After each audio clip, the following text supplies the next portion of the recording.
موجودہ دور میں مسلم دنیا کے سب سے مشہور اور شاید سب سے پاورفل لیڈر، یہ ایران دیش کے سیکنڈ اور موجودہ سپریم لیڈر ہیں۔ ویسے تو آپ لوگ ان کے بارے میں خبروں کے ذریعے سے بہت کچھ جانتے اور سنتے ہی رہتے ہوں گے، مگر ان سے جڑی ہوئی کچھ بڑی ہی دلچسپ اور حیران کر دینے والی چیزیں کہ جن پر ابھی تک آپ کی نظر نہیں گئی ہوگی، وہ دراصل ان کی فیملی کے بارے میں ہیں۔ مثال کے طور پر پہلی انٹرسٹنگ چیز تو یہی ہے کہ سید علی خامنائی پیغمبر حضرت محمد صلی اللہ تعالی علیہ وسلم کی نسل سے ہیں۔ جی ہاں، خود خامنائی فیملی، مطلب کہ جس خاندان سے سید علی خامنائی بلونگ کرتے ہیں، اس کے دعوے کے مطابق اور ساتھ ہی ساتھ جو ایرانین گورنمنٹ کے آفیشیل ریکارڈز ہیں ان کے دعووں کے مطابق سید علی خامنائی آخری پیغمبر حضرت محمد صلی اللہ تعالی علیہ وسلم کے ونشج ہیں۔ 2020 میں لبنان کی المنار ٹی وی کی طرف سے براڈ کاسٹ کی گئی ایک ڈاکیومنٹری میں تو نمبر تک بتایا گیا تھا، مطلب یہ کہا گیا تھا کہ جو سید علی خامنائی ہیں وہ نبی علیہ السلام کی 38ویں نسل سے ہیں۔ اب سید علی خامنائی نبی علیہ السلام کی نسل سے کیسے ہیں، ان کا اصلی شجرہ کیا ہے، اس پر تو بات کریں گے، مگر اس سے پہلے آپ ان کی فیملی سے جڑی ہوئی ذرا دوسری حیران کر دینے والی چیز دیکھیے۔ اسکرین پر نظر آنے والی یہ جو لیڈی ہیں، یہ دراصل سید علی خامنائی کی سگی بہن ہیں۔ مگر آپ کو جان کر حیرانی ہوگی کہ سید علی خامنائی کی یہ سگی بہن آج ایران کے اندر ان کے سب سے بڑے مخالفوں میں گنی جاتی ہیں۔ ایک بار نہیں بلکہ کئی بار اور بار بار یہ سید علی خامنائی کی حکومت کو کرٹیسائز کرتی آئی ہیں۔ صرف یہی نہیں بلکہ ان سے زیادہ تو ان کے ہسبینڈ اس حکومت کی مخالفت کیا کرتے تھے، اور آج جو ان دونوں کی بیٹی ہیں، مطلب کہ سید علی خامنائی کی سگی بھانجی، ان کا رویہ بھی بالکل ایسا ہی نظر آتا ہے، جس کی وجہ سے ان لوگوں کے اوپر وقت وقت پر نہ صرف ایکشن لیا گیا ہے بلکہ ان کو جیل تک جانا پڑا ہے۔ مگر سوال پیدا ہوتا ہے کہ آخر کیوں؟ تو چلیے ان سارے ہی معاملات پر تھوڑا گہرائی سے نظر ڈالنے کی کوشش کرتے ہیں۔ اب اگر ایرانین سپریم لیڈر سید علی خامنائی کے شجرے کو سمجھنے کی کوشش کریں تو ہمارے لیے پہلے تو یہ بیسک چیز جان لینا ضروری ہے کہ آج کے دور میں آخری پیغمبر حضرت محمد صلی اللہ تعالی علیہ وسلم کی اس دنیا کے اندر جتنی بھی اولادیں پائی جاتی ہیں، ان کے جتنے بھی ونشج ہیں، وہ سارے کے سارے ان کی صرف اور صرف ایک بیٹی سے ہیں، نہ کہ ان کے کسی بیٹے کے ذریعے سے ہیں۔ جی ہاں، نبی علیہ السلام کا پورا ونش، ان کا پورا شجرہ ان کی ایک مشہور بیٹی حضرت بی بی فاطمہ الزہرا کے ذریعے سے چلتا ہے، اور انہی کی اولادوں کو ہی ایتہاسک طور پر سید کہا جاتا ہے۔ اب یہ جو نبی علیہ السلام کی پیاری بیٹی تھی حضرت بی بی فاطمہ الزہرا، ان کا نکاح ہوا تھا مسلمانوں کے خلیفہ اور امام حضرت مولا علی شیر خدا سے۔ ان دونوں کی 5 اولادیں تھیں، جس میں سے 3 بیٹے حضرت امام حسن، حضرت امام حسین اور حضرت محسن، جبکہ 2 بیٹیاں حضرت زینب اور حضرت ام کلثوم۔ اب ان 5 میں سے بھی جو 2 سب سے اہم اولادیں تھیں وہ حضرت امام حسن اور حضرت امام حسین تھے، کیونکہ انہی کے ذریعے سے ہی حضرت علی اور حضرت بی بی فاطمہ کا شجرہ آگے چلتا ہے۔ مطلب دوسرے شبدوں میں ہم یہ بھی کہہ سکتے ہیں کہ خود آخری پیغمبر حضرت محمد صلی اللہ تعالی علیہ وسلم کا شجرہ انہی دونوں سے چلتا ہے۔ اسی لیے دنیا کے اندر جتنے بھی لوگ ابھی تک اپنے آپ کو حضرت امام حسن کی نسل سے جوڑتے ہوئے آئے ہیں، ان کو حسنی سید کہا جاتا ہے، جبکہ جو لوگ اپنا شجرہ حضرت امام حسین سے جوڑتے ہیں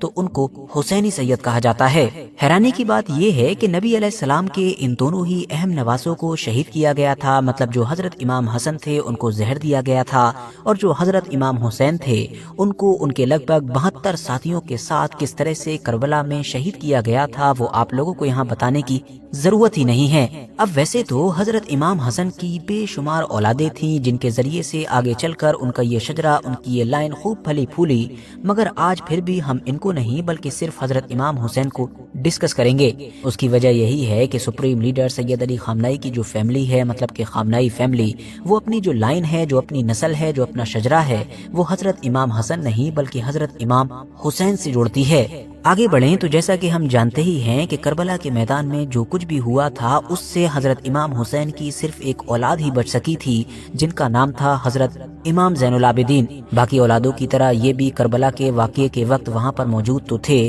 مگر بیمار ہونے کی وجہ سے حصہ نہیں لے سکے تھے، اور شاید یہ اتفاق اسی لیے تھا کیونکہ خدا کو پھر اس پوری نسل کو صرف اور صرف انہی کے ذریعے سے آگے بڑھانا تھا۔ اب اگر امام زین العابدین کی اولادوں پر نظر ڈالی جائے تو ان کے ایک بیٹے ہوا کرتے تھے زید الشہید، کے جنہوں نے اپنے ساتھیوں کے ساتھ اپنے دور میں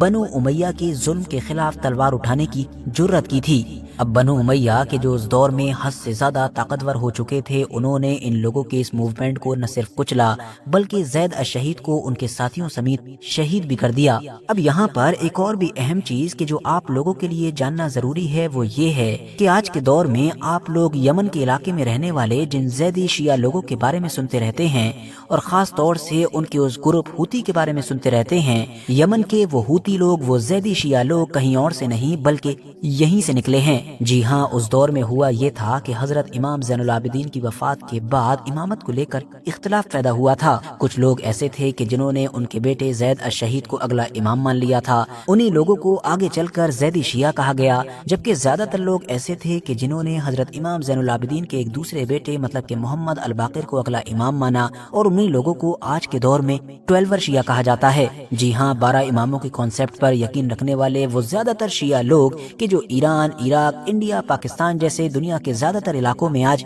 पाए जाते हैं। मगर जहाँ तक सवाल अब खामनाई फैमिली का है, तो इन लोगों का शजरा इन तमाम से अलग हटकर इमाम ज़ैनुल आबिदीन के जो एक छोटे बेटे थे मतलब कि हुसैन अल असगर, उनसे चलता है। हुसैन अल असगर के बारे में ऐतिहासिक किताबों में लिखा गया है कि उनके लगभग 5 के करीब बेटे थे, मगर इन 5 में से भी वो खास बेटे कि जिनसे आज खामनाई फैमिली अपना शजरा जोड़ती है, उनका नाम हसन अल अफ्तास था। जहाँ तक सवाल इनके नाम में मौजूद इस वर्ड मतलब कि अफ्तास का है, तो हुआ ये था कि जब बनु अब्बास ने बनु उमैया की सल्तनत को खत्म किया था, तो ये मिडिल ईस्ट के इस इलाके को छोड़कर उंदलुस मतलब कि उस इलाके में जाकर आबाद हो गए थे कि जहाँ पर आज स्पेन मौजूद है। ये लंबे वक्त तक उस इलाके में कायम अफ्तासी डायनेस्टी में रहे, जिसकी वजह से सिर्फ इन्हीं को नहीं बल्कि उस दौर में इस इलाके में रहने वाले तमाम सैयदों को ही इस जगह के नाम की वजह से अफ्तासी सैयद कहा जाने लगा। मगर जैसा कि हम जानते हैं कि कुछ वक्त के बाद फिर वो लम्हा भी आ गया था कि जब स्पेन के इलाके से भी मुसलमानों की हुकूमत हमेशा हमेशा के लिए खत्म हो गई।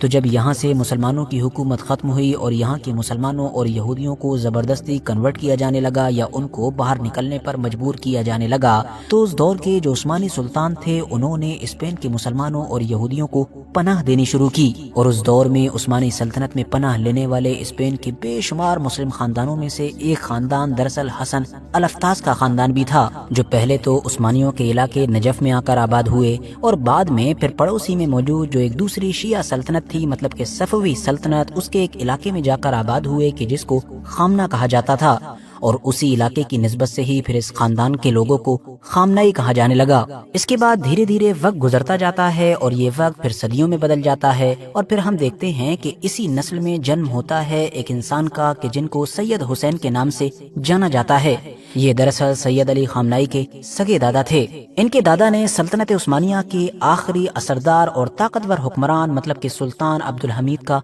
दौर देखा। इन्होंने अपनी तालीम के लिए भी सल्तनत उस्मानिया के इलाके नजफ में एक लंबा वक्त गुजारा और एजुकेशन कंप्लीट करने के बाद भी फिर एक आलिम के तौर पर उस इलाके में लंबे वक्त तक रहते रहे। वहीं पर ही इनके एक बेटे सैयद जवाद का भी जन्म हुआ था, जो दरअसल सैयद अली खामनाई के फादर थे। सुप्रीम लीडर सैयद अली खामनाई के वालिद भी बिल्कुल उनके दादा की तरह ही एक आलिम थे और साथ ही साथ एक मस्जिद के इमाम हुआ करते थे। उन्होंने अपनी जिंदगी का ज्यादातर हिस्सा मशहद शहर में ही गुजारा और फिर आखिर में उनको यहीं पर दफन भी किया गया। साथियों, सैयद अली खामनाई के जो फादर थे उन्होंने अपनी जिंदगी में 2 शादियां की थी। उनकी जो पहली बीवी थी उनसे उनकी 3 बेटियां पैदा हुई थी, जबकि जो दूसरी बीवी थी जिनका नाम खतीजा था उनसे इनकी 5 औलादें पैदा हुई। इन 5 औलादों में से एक बेटी थी जबकि 4 बेटे थे और इन्हीं 4 बेटों में से एक बेटे का नाम था अली खामनाई, जिनका जन्म 1939 में उसी मशहद शहर के अंदर हुआ कि जहां पर इनके फादर ने अपनी जिंदगी का बड़ा हिस्सा गुजारा था। सैयद अली खामनाई ने भी अपनी जो बेसिक एजुकेशन थी वो मशहद और नजफ जैसे इलाकों से ही हासिल की थी और बाद में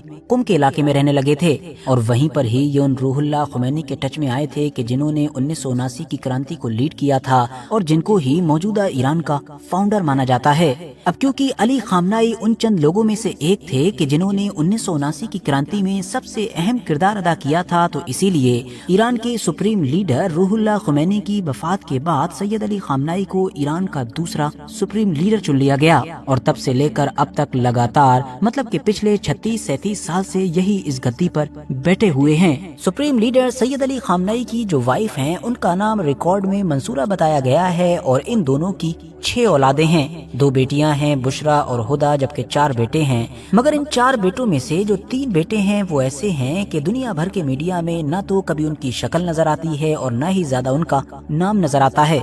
मगर जो एक बेटे हैं सैयद मुश्तबा, वो कुछ ज्यादा ही चर्चाओं में रहते हैं और खास तौर से वेस्टर्न मीडिया उनके बारे में ज्यादा ही लिखता है। उसकी मेन वजह ये है कि वेस्टर्न मीडिया की तरफ से वक्त वक्त पर यह दावा होता रहता है कि सैयद मुश्तबा ही वो हैं कि जो सैयद अली खामनाई के सक्सेसर बन सकते हैं। मतलब मुमकिन है कि ये उनके जानशीन बने और सैयद अली खामनाई के बाद उनको गद्दी पर बैठाया जाए। मगर अगर ईरानियन मीडिया के नजरिए से देखा जाए तो वहाँ पर ना तो कभी इस तरीके का कुछ रिपोर्ट होता है और ना ही इस तरीके के फ्यूचर में कोई चांसेस नजर आते हैं। वेस्टर्न मीडिया की तरफ से इस तरह के लंबे वक्त से जो दावे किए जाते हैं उसकी एक वजह यह भी है कि सैयद मुश्तबा शुरू से ही पॉलिटिक्स में काफी इन्वॉल्व रहे हैं। वो मशहूर इराक ईरान वॉर में भी हिस्सा ले चुके हैं। इसके अलावा सिक्योरिटी और इंटेलिजेंस से जुड़े हुए कई और भी ऐसे मिशंस में हिस्सा ले चुके हैं कि जो ईरान के अंदर ही अलग अलग वक्तों पर अंजाम दिए गए हैं। अब अगर बात की जाए सैयद अली खामनाई की उन बहन के बारे में कि जिनका जिक्र हमने बिल्कुल शुरू में किया था, तो वो हैं ये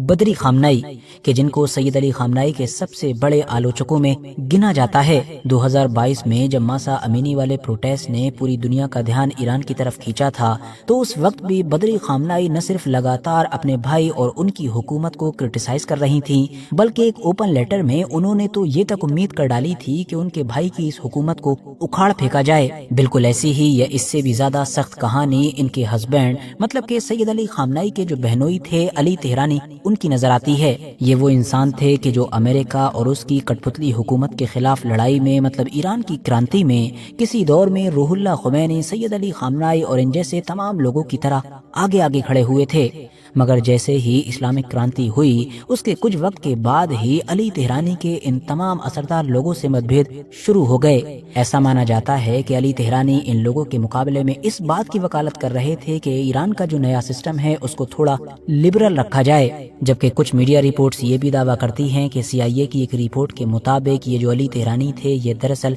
मुजाहिदीन खल्क से जुड़े हुए थे। जी हाँ, ईरान का वही ग्रुप, वही संगठन के जिसको आज के दौर में दुनिया के कई देशों की तरफ से एक आतंकवादी ग्रुप के तौर पर ही देखा जाता है। कुल मिलाकर फिर हुआ ये कि जैसे जैसे हालात और ज्यादा बिगड़ते गए, अली तेहरानी का इन लोगों से इख्तलाफ और भी ज्यादा बढ़ता गया, तो अली तेहरानी ईरान छोड़कर इराक की तरफ चले गए। अली तेहरानी एक लंबे वक्त तक खुफिया तौर पर वहीं पर रहते रहे। कई साल गुजर जाने के बाद 1995 में ये वापस आए, तो उसके बाद ईरान के अंदर इनको 20 साल की सजा सुनाई गई। मगर माना जाता है कि इनकी बीवी के जो सैयद अली खामनाई की बहन है बदरी खामनाई, उनकी वजह से इनको 10 साल की सजा काटने के बाद आजाद कर दिया गया था। अब अली तेहरानी तो इस दुनिया में नहीं है क्योंकि अभी कुछ साल पहले ही उनकी वफात हो चुकी है, मगर जो पीछे बची हुई उनकी बीवी हैं या उनके बच्चे हैं, खास तौर से उनकी जो एक मशहूर बेटी हैं फरीदे मुराद या उनके एक बेटे हैं कि जो फ्रांस में रहते हैं, ये सारे के सारे लोग आज भी सैयद अली खामनाई को खूब क्रिटिसाइज करते हैं, जिसको मीडिया की तरफ से और उसमें भी खास तौर से वेस्टर्न मीडिया की तरफ से